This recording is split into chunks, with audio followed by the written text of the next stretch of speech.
ada yang kedua itu yang perlu diperhatikan oleh para investor. Oke, Pak Dimas, dengan kondisi seperti ini nampaknya masyarakat investor di seluruh dunia beralih ke safe haven, emas, begitu mencetak rekor baru di atas $2.000 Amerika Serikat per troy ounce-nya. Sementara di dalam negeri, emas aneka tambang juga tembus Rp1 juta per gramnya. Apakah memang ini saat yang tepat kita beralih investasi masuk ke dalam logam mulia?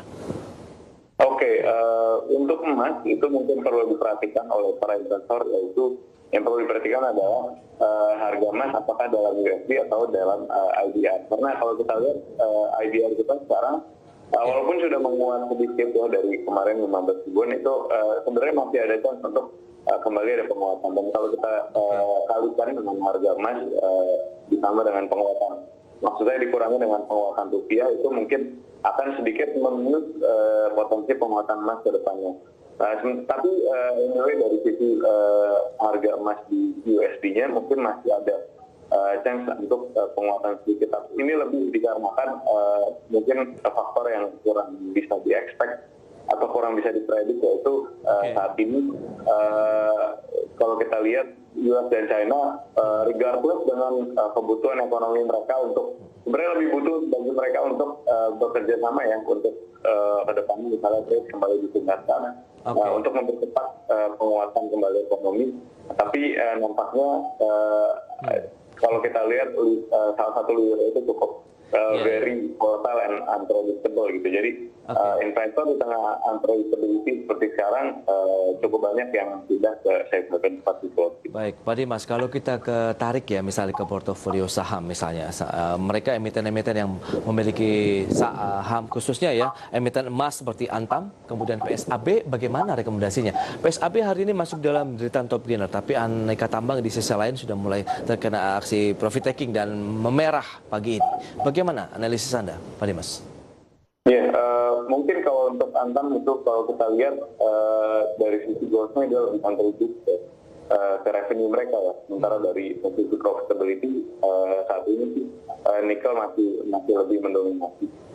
Tapi kemudian untuk emiten seperti PSAB kemudian MBKA itu mereka kontribusi dari kenaikan harga goldnya itu nampaknya akan lebih terasa gitu. Jadi di tengah kondisi sekarang memang betul tadi masih ada beberapa emiten yang bisa dilirik yang bisa mendapatkan impact positif dari kenaikan harga emas sekarang. Anda masih merekomendasikan emiten-emiten seperti ini di tengah kenaikan harga emas, begitu komoditas yang menjadi boosternya begitu? Oke, untuk merekomendasikan didasarkan dari harga emas, chance untuk harga emas menguat kembali itu sebenarnya masih ada ya, mungkin untuk short to medium term. Tapi kembali lagi ya untuk investor yang bagi investor yang mau berinvestasi di saham ini, tapi lebih berdasarkan dari pergerakan harga komoditas itu harus sangat diperhatikan sentimen-sentimen yang dapat menggerakkan kembali harga emas, karena sekarang kita lihat sudah di posisi all time high ya. Jadi perlu diperhatikan lebih intensif lagi kapan misalnya jika terjadi jika tertentu kembali dan orang-orang kembali riskon untuk pindah ke aset-aset yang lebih risky, itu ada chance untuk jadi koreksi. Oh, baik, itu dia. Dengan kondisi seperti ini, apakah komoditas lainnya seperti perkebunan? Karena tadi di segmen sebelumnya juga Anda merekomendasikan ada sektor komoditas nih yang bisa dicermati oleh masyarakat investor maupun traders. Apakah lebih kepada komoditas pertambangan kah atau perkebunan ini, Mas Dimas Yusuf? Oke, mungkin lebih ke pertambangan ya jika mau didetailkan kembali, misalnya seperti nickel base atau coal base, karena sampai sekarang kita lihat CPO memang kemarin sempat ada penguatan lumayan, tapi kalau kita lihat untuk sektor CPO itu lebih membutuhkan support yang grand scheme gitu. Jadi levelnya mungkin antar negara untuk CPO itu kembali menguat. Karena kita ingat perlu diingat masih cukup banyak sentimen negatif untuk CPO, misalnya seperti dari sisi dari sisi environment itu yang perlu diperhatikan sih. Baik, itu dia lebih kepada sektor pertambangan begitu ya, Pak Dimas Yusuf, yang bisa menjadi pilihan. Dan kalau kita lihat dari aksi jual yang dilakukan oleh investor asing pada pagi hari ini banyak sekali didominasi oleh sektor perbankan. Anda juga merekomendasikan ada Bank Mandiri, Bank BNI, kemudian Bank BTN. Apakah saham-saham yang terkena aksi jual hari ini di sektor perbankan bisa menjadi peluang kita untuk entry? Kalau kita lihat yang pertama ada Bank BCA, kemudian Bank BRI. Bank Mandiri juga terkena aksi jual oleh investor asing ini. Bagaimana ulasan Anda, Pak Dimas? Oke, mungkin saat ini benar tinggal dipilih ya. Tinggal dipilih ya. Ya, sektor banking yang mana yang menurut investor itu koreksinya paling menarik untuk diambil, karena anyway dari sisi perbankannya sendiri fundamentally itu tidak ada perubahan yang berarti sih. Baik. Jadi bisa menjadi pilihan tadi ya, ada rekomendasi Bank Mandiri, kemudian Bank BNI dan juga Bank BTN. Baik, dengan menyikapi kondisi seperti saat ini, kalau kita lihat dengan data-data yang akan dirilis oleh pemerintah begitu, Pak Dimas Yusuf, strategi investasi apa yang perlu diterapkan oleh masyarakat investor? Apakah pada saat opening market seperti hari ini kita masih wait and see sambil menunggu rilis laporannya keluar, atau sudah terprice in dengan beberapa, mungkin ada beberapa ekonom atau analis yang sudah memprediksikan bahwa mungkin inflasi masih akan terjadi tapi tipis saja, bahkan ada yang menyebutkan terjadinya deflasi misalnya begitu, Pak Dimas? Oke, mungkin kalau untuk saat ini yang perlu ditunggu dari sisi makroekonomi adalah lebih kepada satu mungkin konfirmasi untuk kuartal 2 ya, seberapa dalam koreksi ekonomi kita, dan kemudian jika sudah confirm, mungkin ke depannya kita ingat sekarang kan Agustus sudah mulai ya.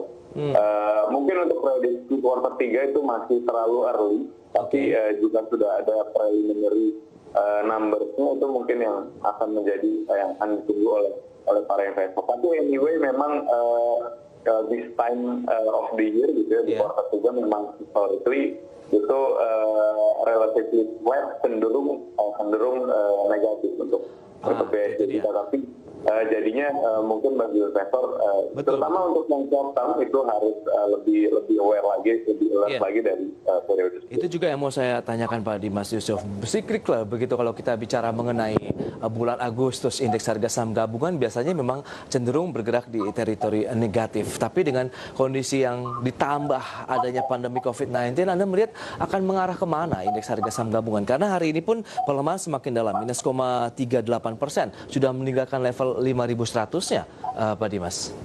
Oke, kembali lagi, mungkin uncertainty itu sedang cukup banyak, tapi mungkin masih ada beberapa chance untuk positive catalyst, misalnya seperti kita tahu sekarang beberapa vaksin itu sudah di tahap akhir, walaupun anyway jika misalnya terjadi yang tidak diarahkan, misalnya hasilnya tidak aman atau tidak menggembirakan, itu justru akan memberatkan kembali. Tapi sampai sekarang kan kita tahu sangat dibutuhkan oleh seluruh dunia.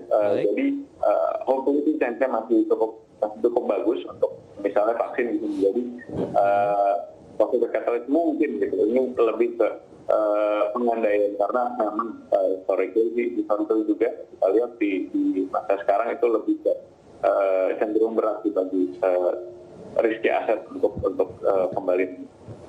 Baik, Anda melihat akan bergerak kemana untuk indeks harga saham gabungan, support resisten mungkin yang bisa dijadikan panduan oleh masyarakat investor di tengah tekanan jual yang terjadi pada perdagangan hari ini?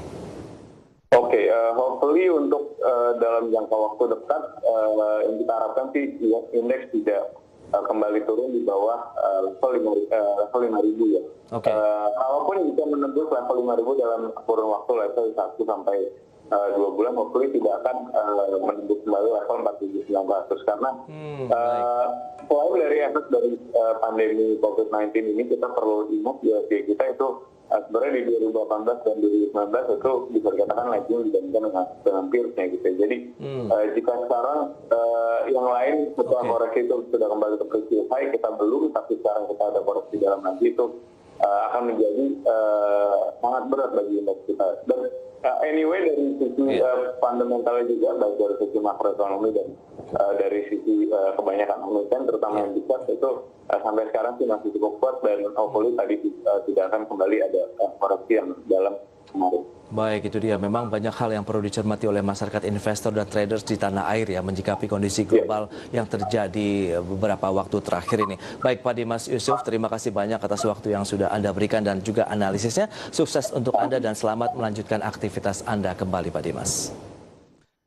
Baik, pemirsa, demikian perbincangan kami bersama dengan Bapak Dimas Yusuf, Portfolio Manager dari Sukor Invest Asset Management, dan di segmen berikutnya kami akan hadir dengan sejumlah informasi menarik lainnya. Kami segera kembali.